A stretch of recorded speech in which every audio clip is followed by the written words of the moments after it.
Bakit hindi ka gagawa ng letter? Hindi mo ba love ang mama mo? Hindi nakasagot si Rabia sa tanong ng kaklase niyang si Lyra. Hindi niya rin naman alam ang kanyang isasagot. Wala siyang ideya kung paano ilalarawan ang pagmamahal na meron sa kanya ang kanyang inang si Angge. Nagdududa pa nga siya kung pagmamahal talaga yon. Hindi ko kasi alam kung anong isusulat ko, saad ni Rabia sa kanyang kaklase. Pero may ginawang iba nating classmates. Dapat meron ka rin kasi pinapagawa sa atin ni teacher. Malumanay na pagpupumilit nito. Umiling si Rabia. Okay lang, hindi na lang ako gagawa. Hindi rin naman sigurado si Rabia kung maibibigay niya sa kanyang mama iyon. Siguradong hindi ma-appreciate ni Angge ang mga ganong klase ng bagay. Nagkibit balikat si Rabia. Hindi naman niya tatanggapin kung gagawa ako eh. Laging wala si mama sa bahay. Hindi niya rin naman gusto yung mga ganon. Bumaha ang pagtataka sa mukha ng kaklase ni Rabia. Ha? Walang nanay ang hindi magugustuhan ng regalong binibigay nating mga anak. Kahit maging mabait lang ako at behave buong araw, sobrang tuwa na sa akin si mama. Hindi ka ba love ng mama mo? Napalunok si Rabia.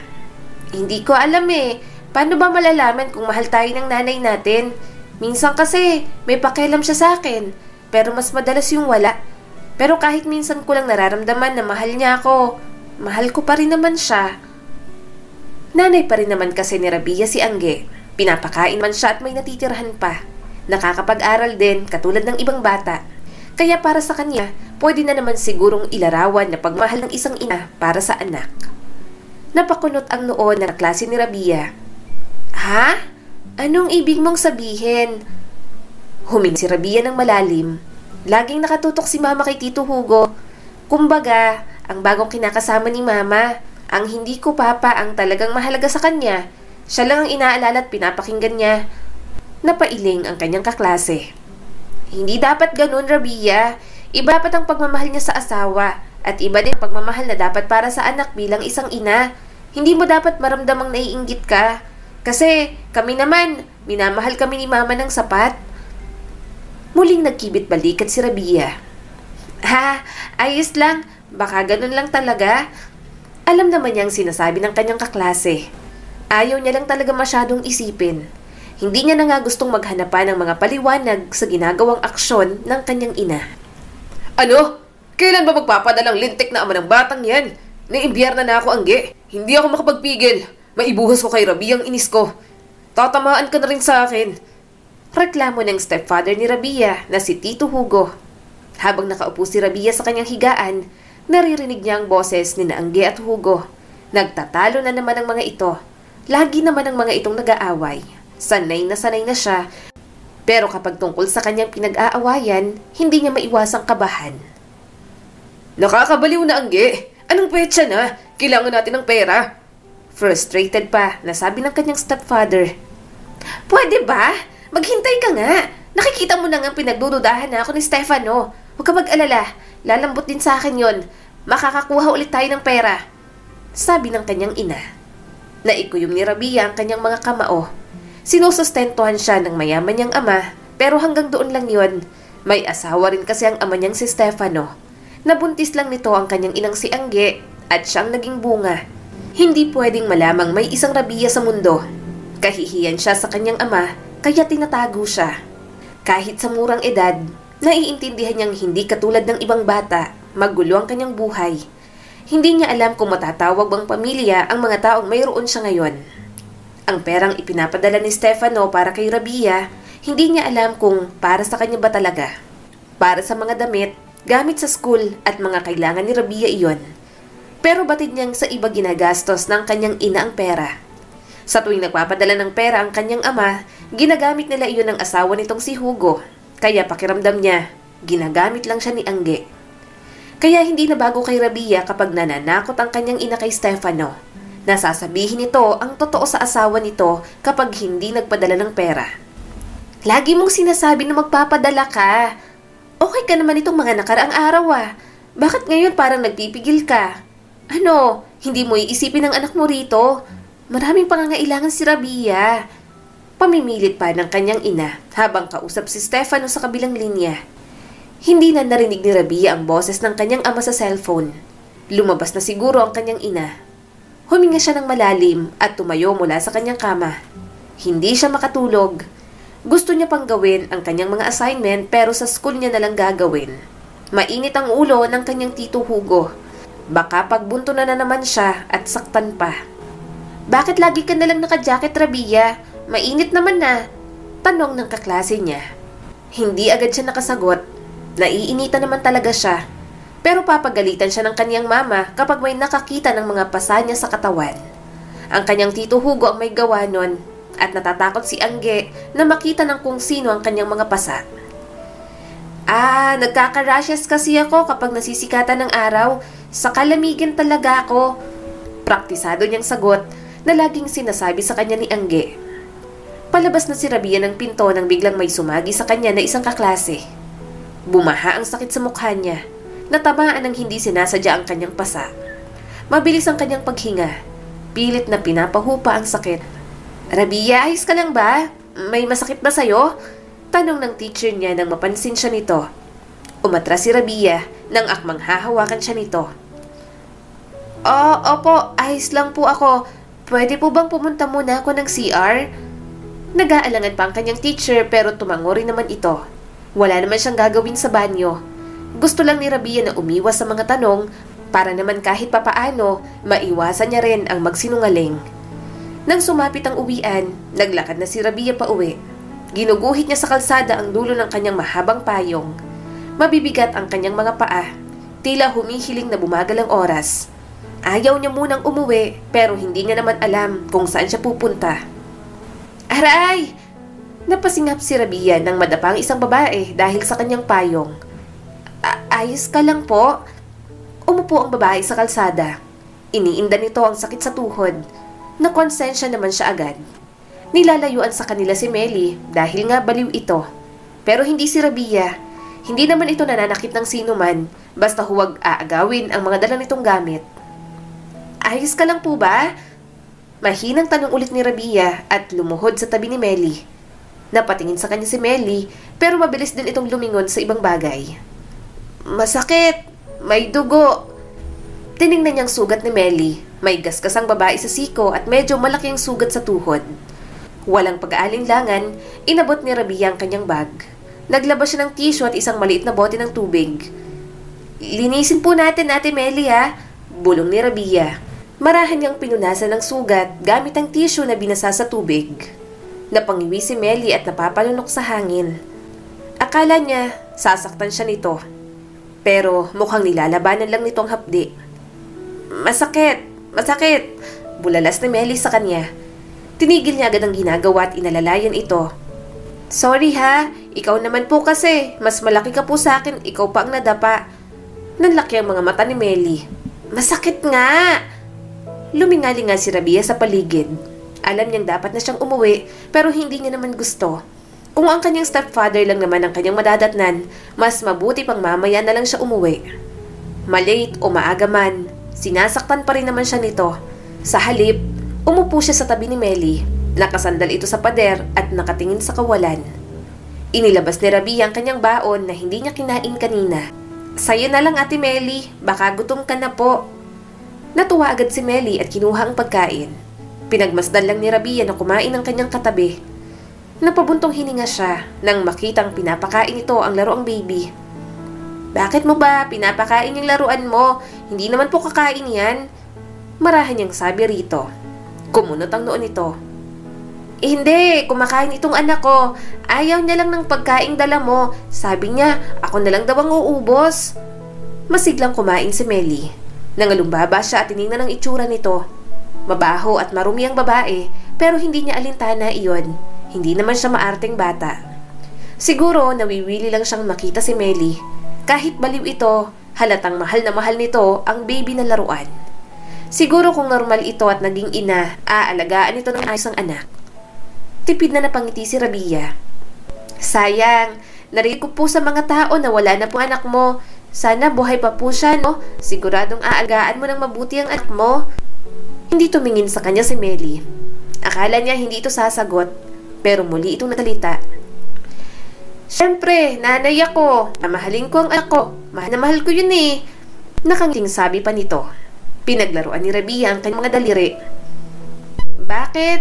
Kapag naririnig ko po sa ibang tao at sayo, parang normal na mapagmahal at mabait ang mga nanay.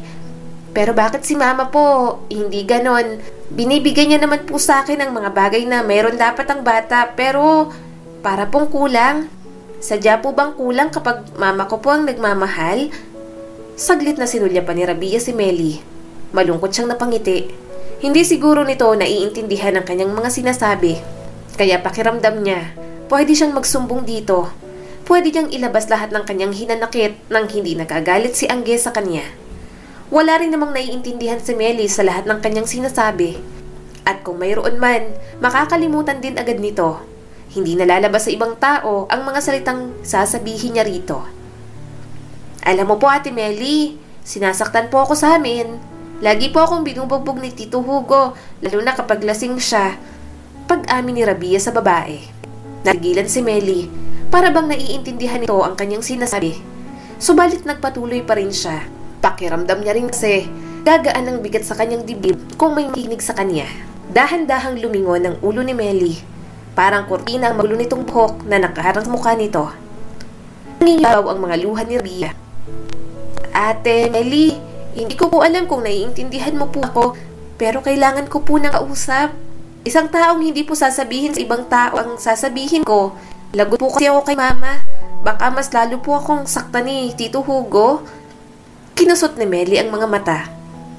Sinasaktan din ako ng mga tao. Binabato nila ako. Binabato nilang baby ko. Mga wala silang awa. Walang awa ang mga tao. Alam na Rabia yon, batid niyang maraming malulupit kay Meli na hindi iniisip kung tao pa ba ang turing sa babaeng wala namang kasalanan sa mga ito. Lumaki po akong excited sa pagmamahal ni mama, pero hindi niya po ako pinansin.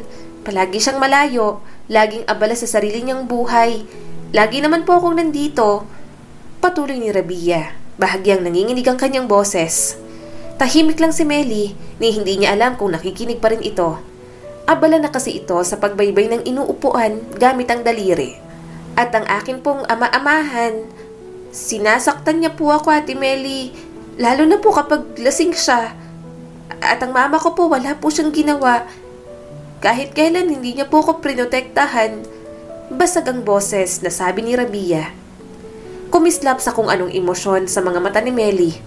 Nag-aalangan itong inabot ang kamay ni Rabia. Tipid naman siyang napangiti sa kabila ng mga luha. Parang hindi po ako nakikita ni mama. Ang gusto ko lang naman po, mahalin at makita niya po ako. Pero hindi niya naman po yung ginagawa eh. Tuluyang tumulo ang kanyang mga luha. Nagpatuloy ulit si Rabia. Tapos, ang papa ko po, nandyan naman siya pero kinakahiya niya po ako. Anak niya po ako sa labas. Bakit ginawa po nila akong anak kung hindi naman po nila ako mamahalin? Halatang bahagyang natataranta si Meli nang makita siyang umiyak. Pinunasan nito ang kanyang mga luha. Sobrang ingat nito. Hinayaan na lamang yun ni Rabia kahit mabaho si Meli. Sa unang beses na nabuhay yata siya sa mundo, si Meli pa lang ang nagpunas ng kanyang mga luha. Tinapat ni Meli ang kamay sa dibdib at pinalaki ang mga mata. Ako, nakikita kita. Tahan na ah.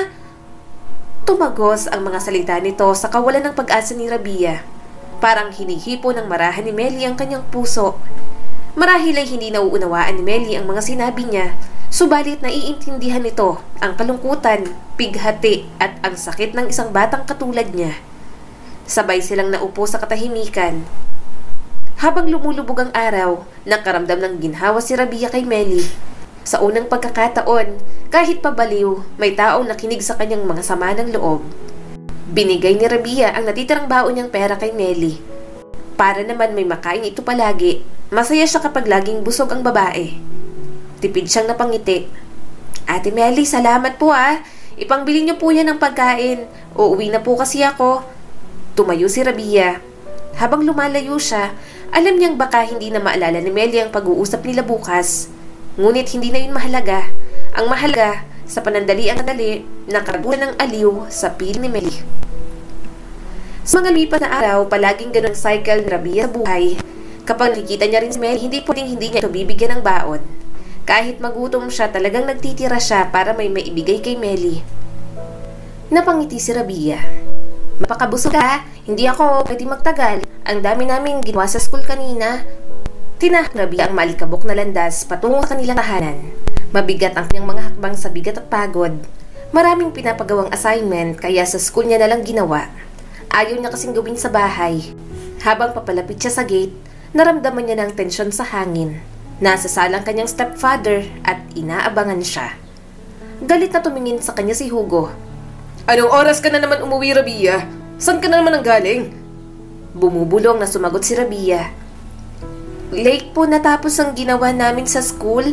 Tumaas agad ang boses nito. Sagutin mo ako ng maayos kapag nagtatanong ako sa'yo. Nag-alinlangan si Rabia. Sumuway man o hindi, sinasaktan pa rin naman siya nito. Nanatili siyang tahimik, umaasang hahayaan na lang. Pero sinipa siya ni Hugo sa balakang. Napangiwi si Rabia ngunit walang sinabi. Nagpipigil din siya ng luha. Umayos ka! Pumasok ka sa loob! Hindi ka pa tapos sa mga gawain mo! Mariin pang sabi ng kanyang stepfather. Tahimik na tumango si Rabia. Nadudurog ang kanyang puso sa bawat hakbang.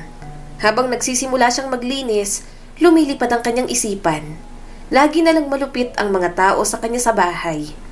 Nagsalang siya ng sinaing habang nagkukuskos ng lababo sa kusina. Nasulya pa ni Rabia ang kanyang ina na si Angge.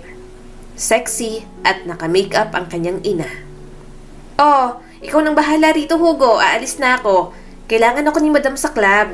Saka pwede ba, Hugo? Kung sasaktan mo si Rabia, yung sa huwag halata. Kapag may nakakita ng mga sugat at pasanyan, tapos ng pera natin buwan-buwan. Alam mo namang napakahirap kausapin ni Stefano. Ang hirap mauto. Sabi pa ng kanyang ina. Hindi napigilan ni Rabia na makaramdam ng matinding pagkabigo. Sandaling sumulyap ang kanyang ina sa kanyang direksyon, ngunit walang sinabi. Para itong bulag sa mga nangyayari sa kanya. Humithit ng yosi si Hugo. Angge, yung kabahagi ko sa sahod mo ah. Ngayon ang sahod mo, alam ko yon. Hindi ka pwedeng tumanggi. Napairap si Angge. Oo na, para namang pinagdadamutan ka kung makapagsalita ka dyan. Maya-maya'y narinig niyang naghalakhakan ng mga ito. Hindi siya tumingin. Hanggang kaya ni Rabia, magbibingi-bingihan siya. Minsan pa nga kapag may ginagawa ang mga ito na para sa mga matatanda lang, naririnig niya rin. Ang ingay pareho ng dalawa at walang pakialam kahit nandoon siya. Dahil sa ginagawa ng mga ito, nagiging mulat siya sa mga gawaing ganoon. Kaya kahit sobrang hirap, pinipilit niyang mag-aral. Pinag-aaral lang naman siya ng kanyang mama dahil sa kanyang papa na nagsusustento sa kanya. Pero kung wala, baka pabayaan na rin siya nito. Kaya habang may nagpapaaral kay Rabia, nag-aaral siya ng mabuti. Ayaw niyang matulad sa kanyang inang gano'n ng trabaho. Natapos ang paglilinis ni Rabia at nagsimulang maghanda ng hapunan. Iniinda niya pa ang sakit ng balakang at hita dahil sa pagkasipa ni Hugo. Bilisan mo yung pagkain! Gutom na ako! Sabi pa ni Hugo sa kanya. Tahimik na tumango si Rabia. Bahagyang nanginginig ang kanyang mga kamay habang patuloy sa pagluluto. Hindi niya maintindihan kung bakit hindi nakikialam ang kanyang ina. Hindi kailanman tumayo para sa kanya. Rabia, pwede ba kitang makausap? Umupo ka muna malapit sa table ko. Mamaya ka muna umuwi, sabi sa kanya ng teacher. Napalunok si Rabia. Bakit po, ma'am? Hindi agad nakasagot ang kanyang teacher at tinitigan lang siya nito. May mga itatanong lang ako. Tumango na lang si Rabia. Nahuli siya dahil cleaner siya ng araw na yon. Nang matapos at makaalis ang kanyang mga kaklase, nilapitan siya ng kanyang guro. Banayad ang ngiting ibinigay nito sa kanya. Rabia, pwede mo bang sabihin sa akin kung paano kayo sa bahay ninyo? Sinong mga kasama mo? Natigilan si Rabia. Hindi siya makapagsalita. Hindi niya maaring ipaalam sa sino man ang katotohanan, lalo na hindi sa kanyang guro. Baka saktan na naman siya kapag nagtangka siyang magsumbong. Bumaba ang kanyang tingin sa kanyang mga kamay. Si Mama po at si Tito Hugo, asawa po ni Mama, marahan niyang pag-amin. May mga kapatid ka ba? Tanong pa nito sa kanya. Umiling si Rabia. Wala po. Sandali silang natahimik. Hinihiling niyang huwag na sanang magtanong ang kanyang guro.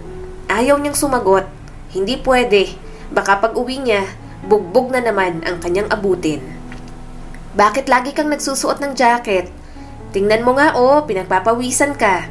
Tanggalin natin ha. Saad pa ng kanyang guro. Lumayo agad si Rabia nang akmang hahawakan siya nito. Wag po. Wag niyo pong tatanggalin. Maiiyak na siya sa sobrang takot. Hindi niya gustong pinipilit siya. Huling beses na sinubukan niyang magsumbong, ilang beses siyang sinaktan ng kanyang stepfather. Bumuntong hininga ang kanyang guro. Okay lang, Rabia. Hindi mo kailangang mag-share kung hindi ka komportable. Tumango si Rabia. Magkahalong ginhawa at takot ang kanyang nararamdaman. Nais niyang magtapat sa isang tao upang alisin ang pasanin sa sarili. Pero mas nangingibabaw sa kanya ang takot na nadarama. Ang pag-uusisa ng kanyang guro, hindi niya alam na mas lalong magdadala sa kanya ng kapahamakan. Rabia! Nasaan ka? Natigilan sa paglilinis si Rabia. Padabog na pumasok si Angge sa bahay nila. Halatang galit sa mga kilos nito. Nagulat na lang siya nang nasa harap niya na ang kanyang ina. Bakit po, Mama? Tanong niya rito. Pinakita ni Angge sa kanyang cellphone nito. Tumawag sa akin ng lintik na teacher mo. Tinatanong kung anong asta mo rito sa bahay. Hindi magtatanong yun kung wala kang sinabi. Napapitlag si Rabia sa sigaw ng kanyang ina. Wala naman siyang sinabing kahit ano.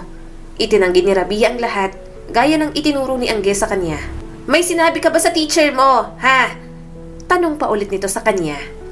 Ang lakas ng tibok ng puso ni Rabia.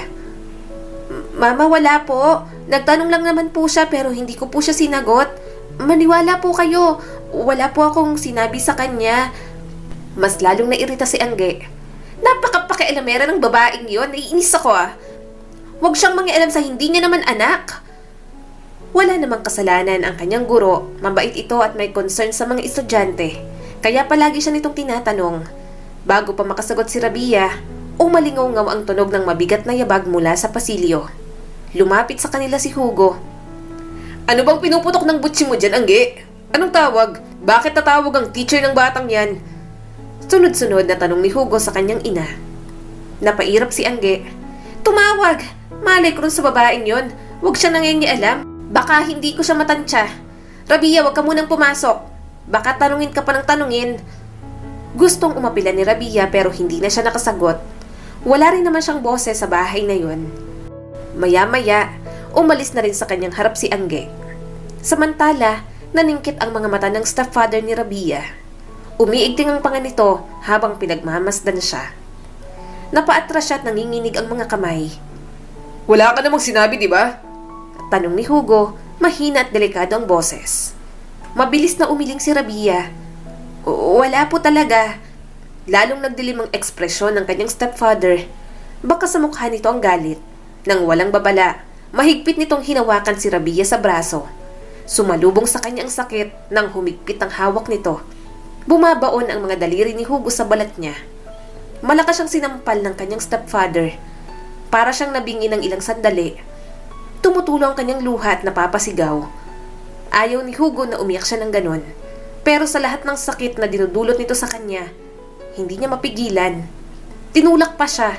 Napatama tuloy ang kanyang noo sa matulis na kanto ng lamesa. Ano ba yan, Hugo? Sinaktan mo na naman. Sira ulo ka talaga eh. Di mas lalong malalamang sinasaktan mo si Rabia. Nakahit-hit ka na naman.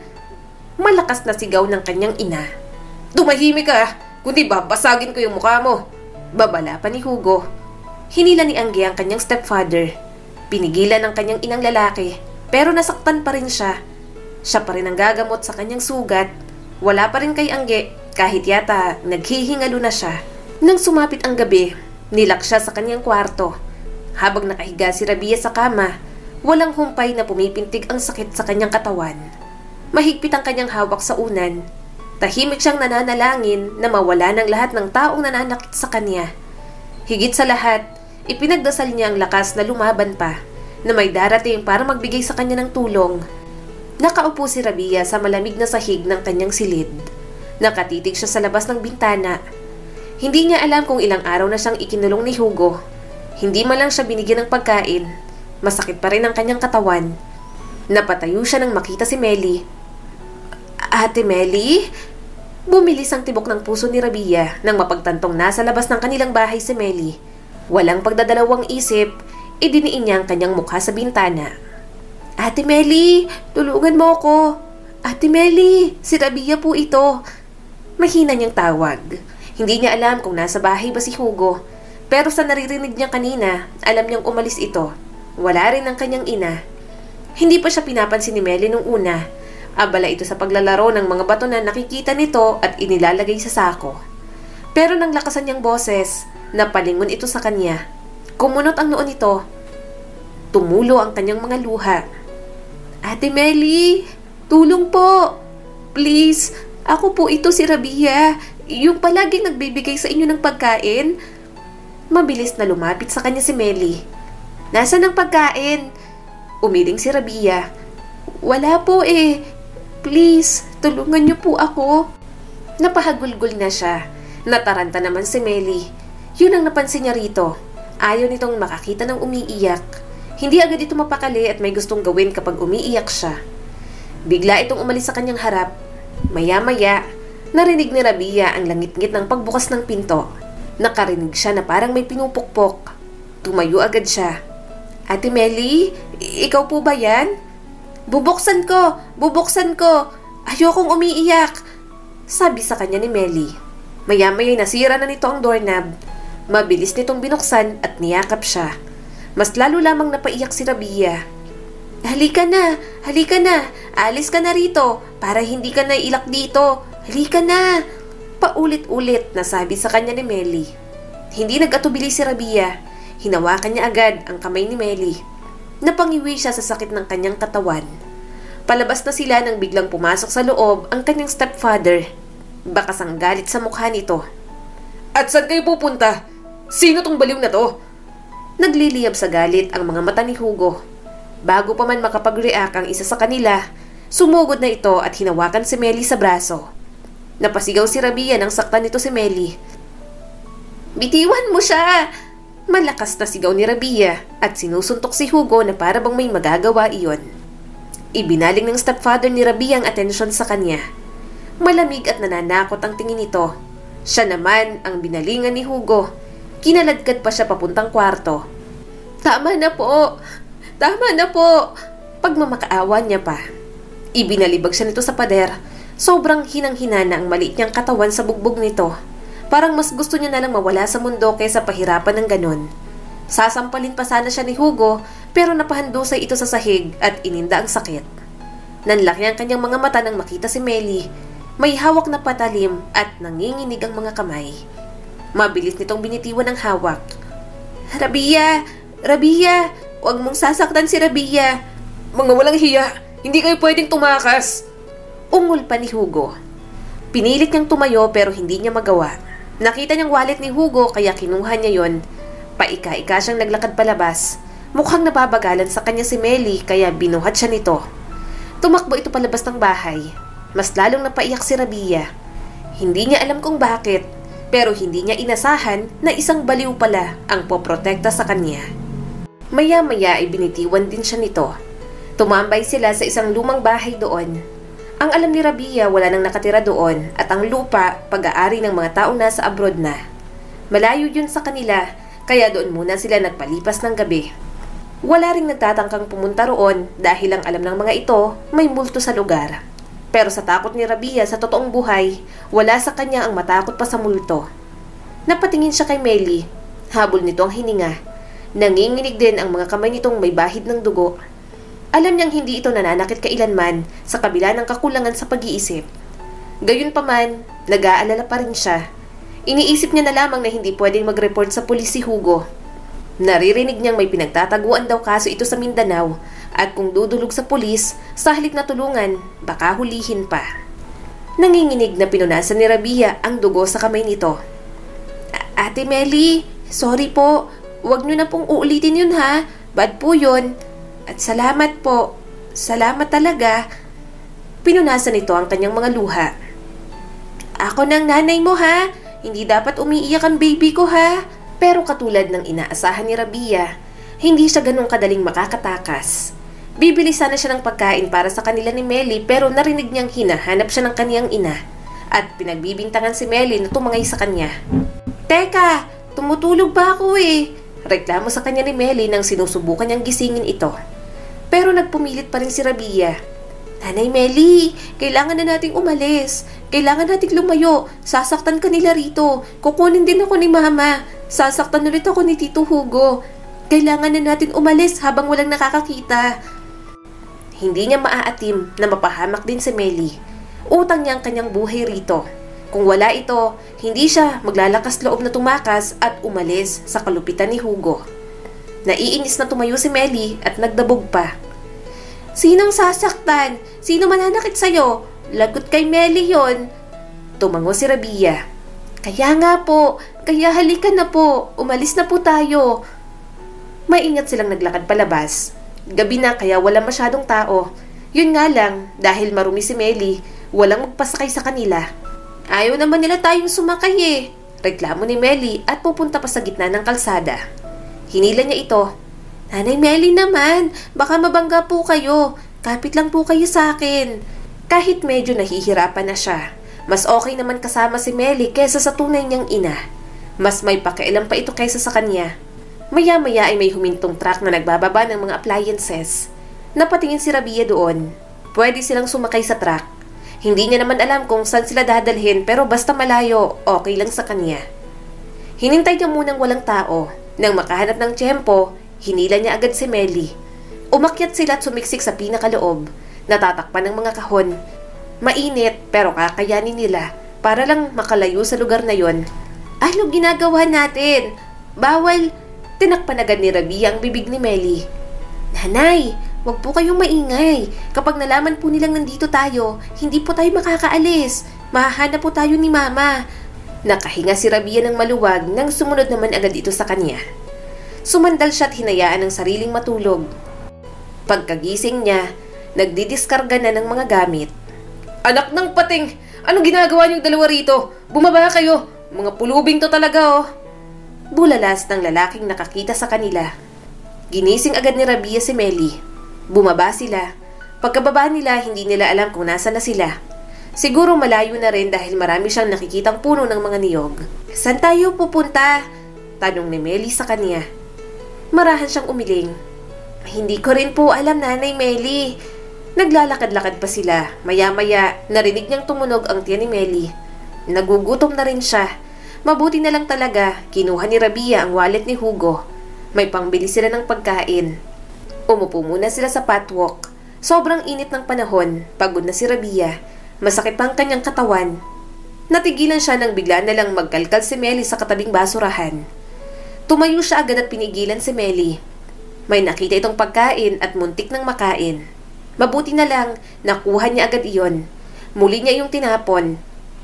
Huwag niyo pong kakainin yan. Sasakit po ang tiyan ninyo. Sabi niya rito.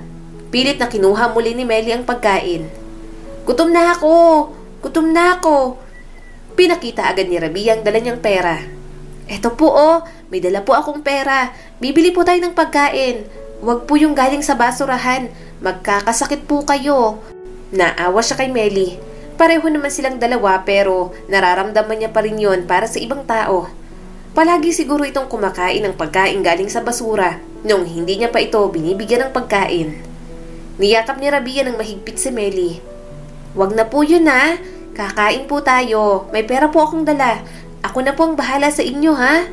Maglalakad na sana ulit sila pero biglang nanlabo ang mga mata ni Rabia. Bigla niyang hindi maaninag ang kanyang nasa paligid.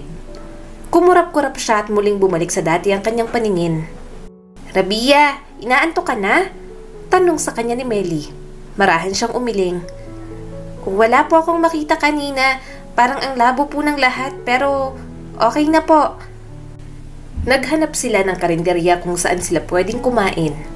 Pero nag-aalala siya na baka itaboy na naman si Meli, kaya pinabalot niya na lamang ang pagkain. At sa tabing kalsada, pinagsaluhan nila ang kanyang mga binili. Napangiti siya nang makitang magana si Meli. Kahit hindi alam ni Rabia kung saan sila pupunta, kahit magtagal sila sa kalsada, parang biglang naging okay ang lahat. Hindi siya nag-aaral, baliw ang kanyang itinuturing na ina. Ayos lang, basta hindi na siya muling masasaktan ng kanyang stepfather. Basta hindi na siya bumalik kay Angge na walang pakialam sa kanyang nararamdaman. Lumipas ang mga araw at mga linggo, naging palaboy-laboy sila. Sa paglalakad nilang muli, Namangha siya nang makitang dagat. Wow! Dagat! Tumalon din sa tuwa si Melly. Mukhang nakikigaya lang sa sayang nararamdaman niya. Wow! Dagat! Maraming tubig! Nakatingin siya sa dagat. Alam mo, Nanay Melly, ito ang unang pagkakataon ko po sa beach. Hindi po kasi ako kailanman dinala ni Mama sa beach o kahit magbakasyon sa ibang lugar. Lagi po akong nakakaramdam ng inggit sa mga kaklase ko. Lagi po nilang kinikwento ang bakasyon nila na parang ang saya-saya nila. Magkasama silang naglakad sa dalampasigan. Ang malamig na tubig ay humahampas sa kanilang mga paa. Napasigaw si Rabia sa saya nang maramdaman ang nakakakiliti na sensasyon ng alon. Yumuko siya para kumuha ng mga kabibe. Namamangha siya sa bawat makukuha niya. Kalaunan, naligo na rin sila sa dagat. Sobrang saya nila pareho. Parang wala silang problema. Ni hindi nila inisip kung may kakainin pa ba sila kinabukasan. Kung anong mangyari sa kanila sa mga susunod na araw. Noon lang naging ganoon kasaya si Rabia, kaya hindi niya palalagpasin iyon. Nanay Melly, salamat po ha. Salamat na tinulungan niyo po akong makatakas. Salamat po't napunta tayo rito. Nakangiting sabi ni Rabia habang pinagmamasdan ang paglubog ng araw. Malikot ang mga kamay ni Melly. Maraming maganda sa mundo, maraming marami, kaya dapat dito ka lang. Huwag ka munang mawawala katulad ng baby ko.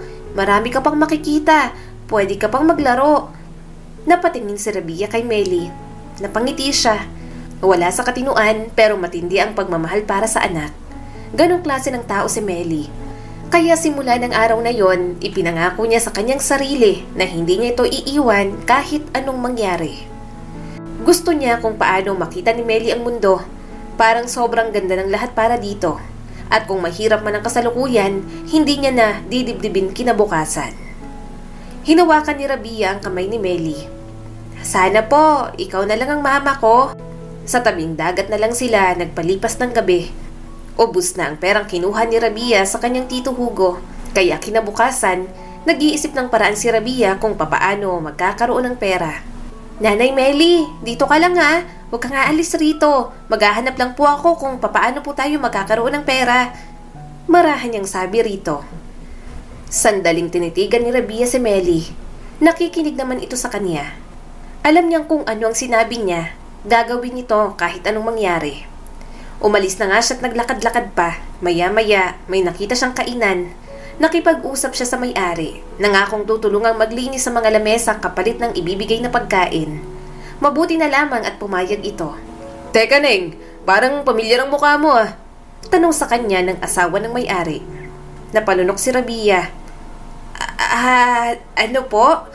Nanlaki ang mga mata nito. Oo nga, ikaw yun. Ikaw ang nawawalang bata. Rabia ang pangalan mo, hindi ba? Alam mo bang hinahanap ka na ng tatay mo? Napasinghap siya sa gulat. Si Papa po? Hindi niya po ako hahanapin. Wala po siyang pakialam sa akin. Hindi po alam ng lahat na anak niya ako. Ha? Pero hinahanap ka niya. Dadalhin ka namin ron. Halika, pumasok ka muna sa bahay namin. Sabi sa kanya ng asawa ng may-ari. Sandali siyang nag-isip. Talaga bang pinapahanap siya ng kanyang papa? Kung inanunsyo sa TV ang kanyang pagkawala, posibleng malaman ng pamilya ni Stefano na may anak ito sa labas. Naguguluhan siya. Ayaw niya rin namang masira ang pamilya ng kanyang papa. Alam niyang kaya hindi nito magawang panindigan siya dahil takot itong mawala ang unang pamilya. Pero may kasama po ako eh. Kasama ko po ang nanay ko. Imporma niya sa mga ito. Nagkatinginan ang mag-asawa. Pero Rabia, sinong nanay ang tinutukoy mo? Nasa presinto ng mama mo at ang stepfather mo. Ayon sa balita, nalaman ng papa mo ang nangyari sa'yo, kaya may malaking pabuya sa kung sino ang makakapagturo kung nasaan ka. Umawang ang bibig ni Rabia. Hindi siya makapaniwala sa kanyang narinig. Talaga bang naparusahan ng mga taong gumawa sa kanya noon?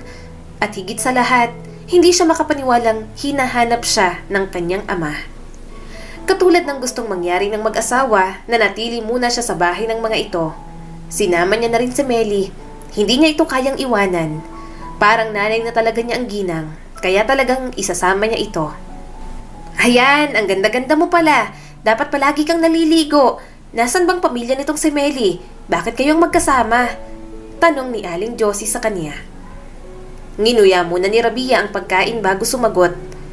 Siya po ang nagligtas sa akin. Tinulungan niya po akong makatakas kay Tito Hugo. Napatingin ulit si Aling Josie kay Meli. Aba, akalain mo nga naman. Sa bagay, hindi naman siya katulad ng ibang may sira sa utak dyan.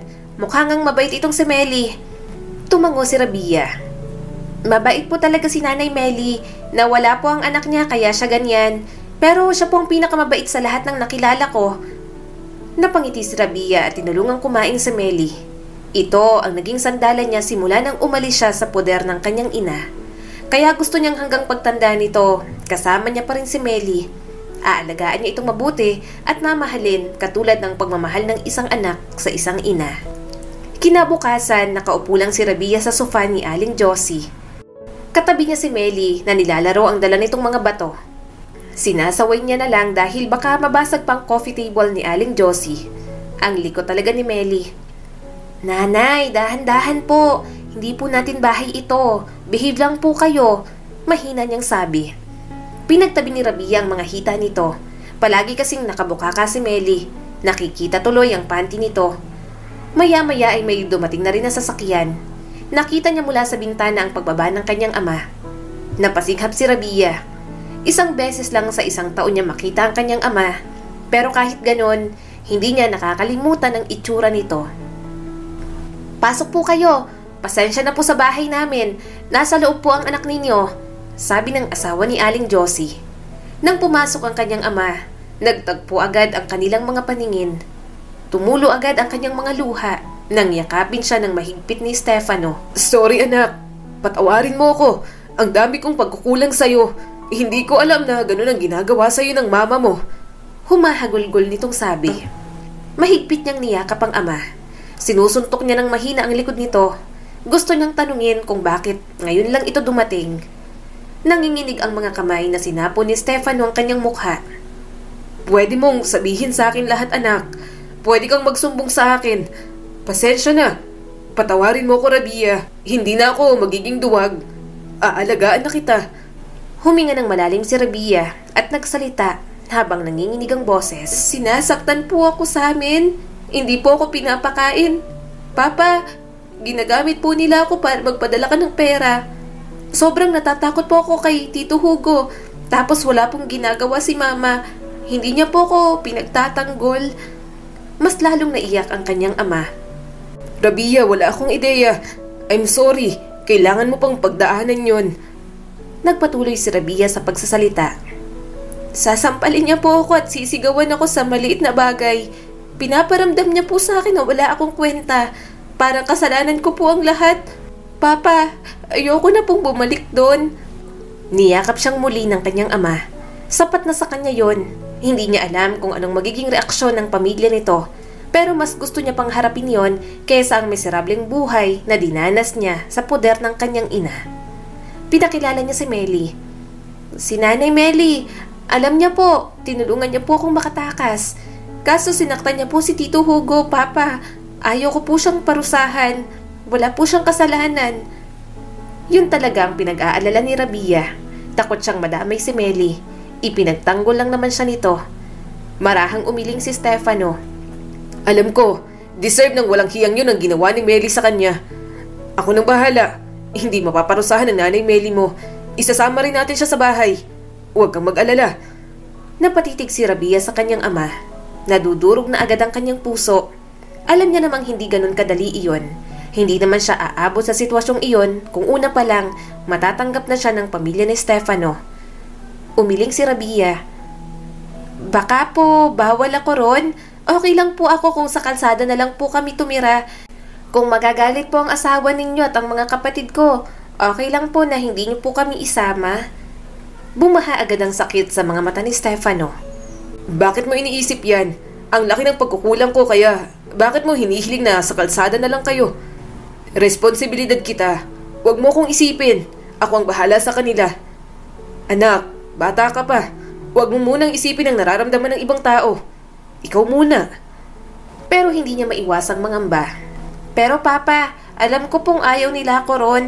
Baka po, hindi ako gusto ng mga kapatid ko.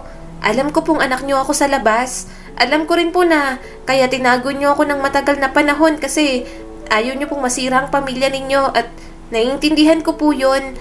Tumulo na naman ang mga luha ni Stefano. Sa pinapakita mo sa akin ngayon, mas lalo akong nagsisising hindi kita pinanindigan at inalagaan. Sana pala, hindi na ako natakot. Sana baby ka pa lang, kinuha na kita sa walang kwentang angge na yon. Rabia, makinig ka sa akin. Ikaw ang aking anak at gusto kong kasama kita. Tatanggapin nila dahil kailangan nilang gawin yon. Kadugo mo ako. Kadugo mo rin ang mga kapatid mo.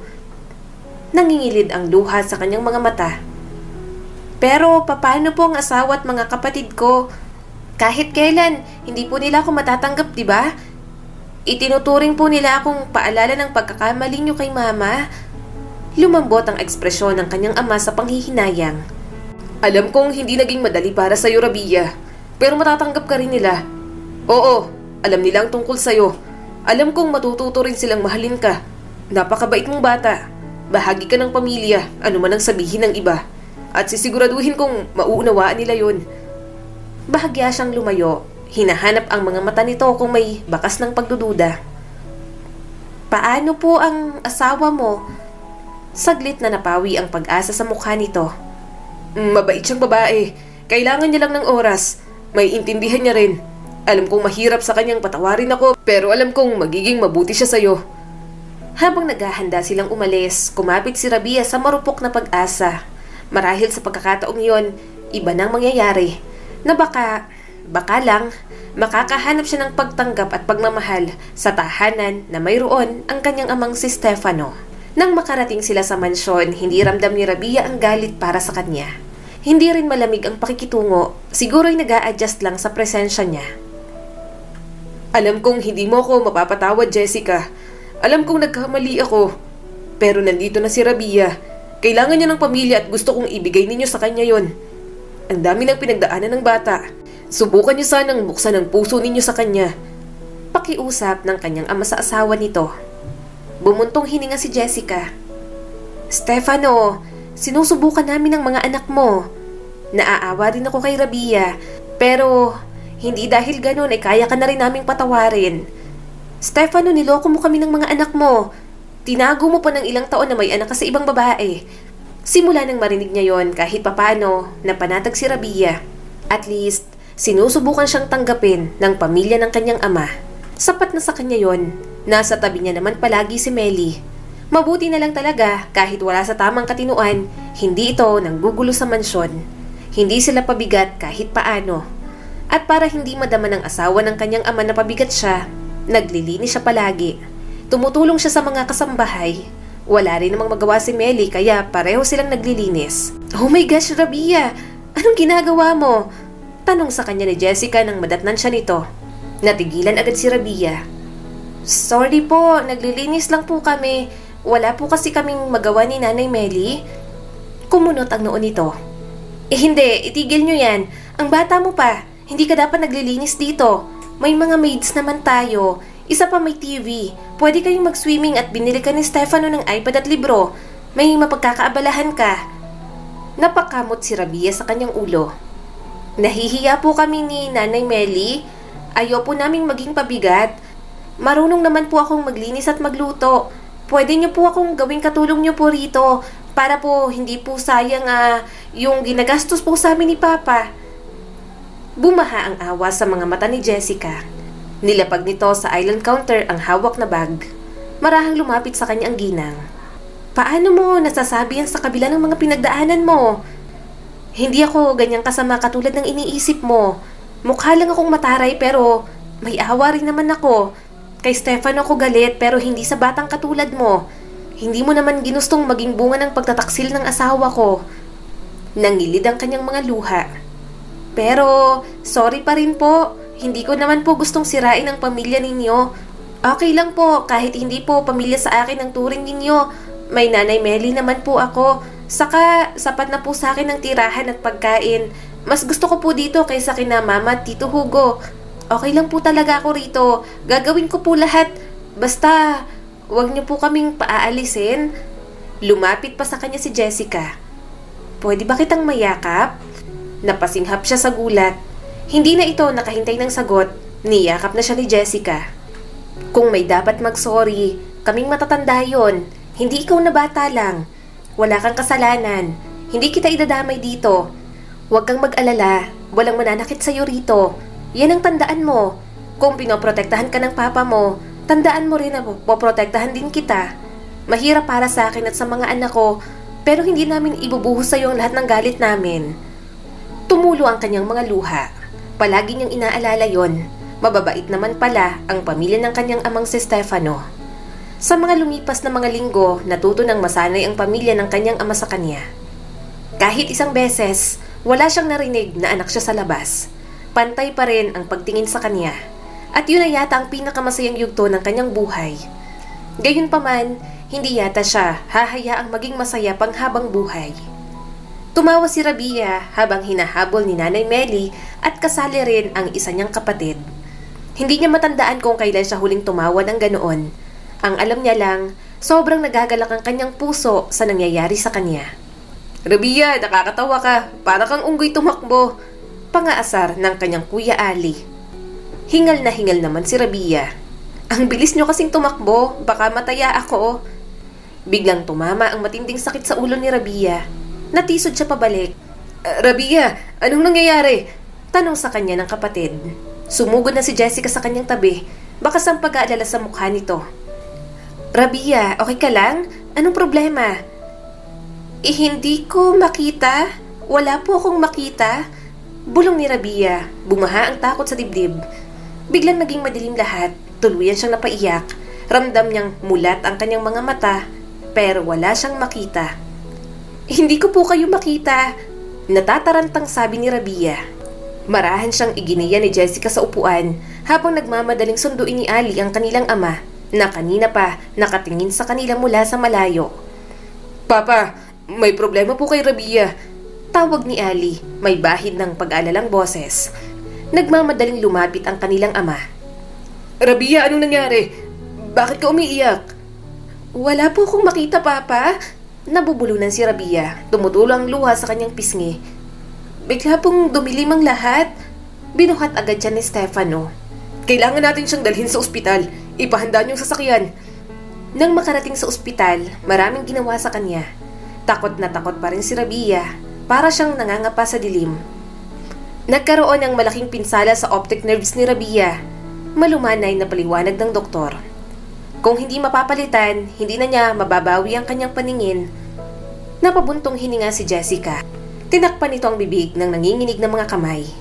Pinisil naman ni Stefano ang balikat ni Rabia. Mas lalo lamang siyang naiyak. Ano pong magagawa natin, Dok?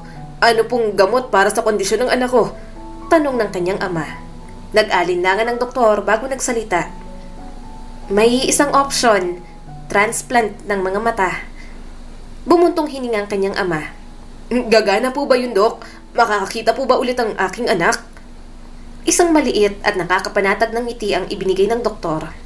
Lahat ng operasyon may risks, pero mataas naman ang rate ng nagtatagumpay na operasyon na kailangan ni Rabia. Kakailanganin nating maghanap ng angkop na donor match at magpatuloy sa transplant kung kailan gusto ninyong ipaayos ang mga mata ng bata. Marahang tumango ang kanyang ama. Gawin niyo po ang lahat, Dok. Pakiusap, iligtas mo po ang paningin ng aking anak. Pagkatapos ng araw na yon, inuwi muna siya. Pero nakalista na ang kanyang pangalan sa mga naghihintay ng donor. Habang nasa bahay, inalalayan siya ng mga tao. Kaya kahit papaano, hindi siya gaanong malungkot. Gayunpaman, nasasaktan pa rin siyang wala na siyang makita. Baby ko, tahan na. Huwag ka na umiyak, Rabia. Pinunasan ni Nanay Meli ang kanyang mukha. Hindi niya mapigilan ang mapaiyak. Bakit po gano'n, Nanay Meli? Bakit kailangan ko pa pong mabulag? Bakit lahat po ng sakit na pwede ko pong maramdaman, sa akin lang po pinaparamdam? Sinapo ni Meli ang kanyang mukha. Huwag ka nang iyak. Huwag ka nang iyak. Ibibigay ko sa iyong mata ko. Ayoko umiiyak, Rabia ko. Marahan siyang umiling at tipid na napangiti. Makakakita naman daw po ako, kaso maghihintay pa. Hindi niyo po kailangang ibigay ang mga mata ninyo. Sa inyo po yan. Gumaan ang kanyang pakiramdam nang mahigpit siyang yakapin ni Meli. Sa lahat ng tao, anuman ang pagdaanan niya, si Meli lang ang hindi umaalis sa kanyang tabi.